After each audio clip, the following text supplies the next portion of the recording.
The Bible. It's 66 books of history, stories, letters, and poetry that fit together to form God's one big story.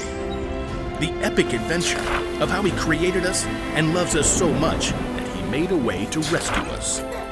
As we travel through the Bible, from Genesis to Revelation, we discover people who met God and found their lives changed forever. Now, for an amazing story, inspired by the book of Exodus, chapter 17, verses 8 through 13. God had freed the Israelites from slavery in Egypt and led them into the desert. But with no home of their own, the Israelites were still wide open to enemy attack as they traveled. One evening, as Moses walked through the camp, his assistant Joshua raced up. Amalekites! Where? How many? Just a few men right now. They attacked at the rear, where many of the women and children are. But we beat them back. They'll come in full force tomorrow. Moses turned to survey the land around them in the last rays of the setting sun. The whole valley of Rephidim spread out before them. Nearby, a high hill provided a lookout for the whole countryside. We have no army. We'll have to fight. You choose our best men and get ready for battle in the morning. Will you come with us? No, Moses pointed at the hilltop. I'll climb up there and hold up the walking stick that God gave me. Both men looked at a sturdy staff in Moses' hand. It was no ordinary stick. Moses had lifted the staff when God had parted the water of the Red Sea so the Israelites could escape. Yes, sir. I'll call the men. In the great chill before dawn, Joshua and his group of inexperienced fighters prepared for battle against the Amalekites. I've never held a sword. God has saved us many times. He can do it again. As the ragtag army gathered at one end of the valley, Moses climbed the hill with his brother Aaron and his friend Hur.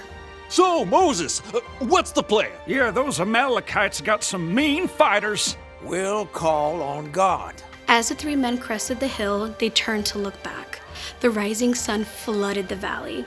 They could see Joshua and the Israelites just below. At the far end of the valley, a vast swarm of Amalekites rushed forward. Oh, more Amalekites than bees in a hive. Within minutes, the two groups clashed. It was clear from the very beginning that the Amalekites had the upper hand. They'll wipe us out in no time. Wait. At the very crest of the hill, Moses grabbed his staff and raised both hands high in the air. Our God is stronger than any enemy. In a short time, the tide seemed to turn. Well, what do you know? Joshua's pushing them back. The Israelites steadily beat back the Amalekite army. But as the sun rose and the heat increased, Moses' arms grew tired. Little by little, his arms sank down. Uh-oh, the Amalekites have busted through our line right there. We were doing so well. God, help us. With an effort, Moses lifted his hands high again. Joshua had formed a strong band of fighters, and once again, the Israelites surged forward. Moses lowered his arms to stretch. Ah, my back! What just happened? Joshua had them. Moses stepped forward to see, raising his hands high again. Aaron turned to stare at his brother. It's your hands. When your hands are raised up toward God, we're winning. Yeah, and when you drop them, those fool Amalekites start to win. Yes, but I can't do this all day.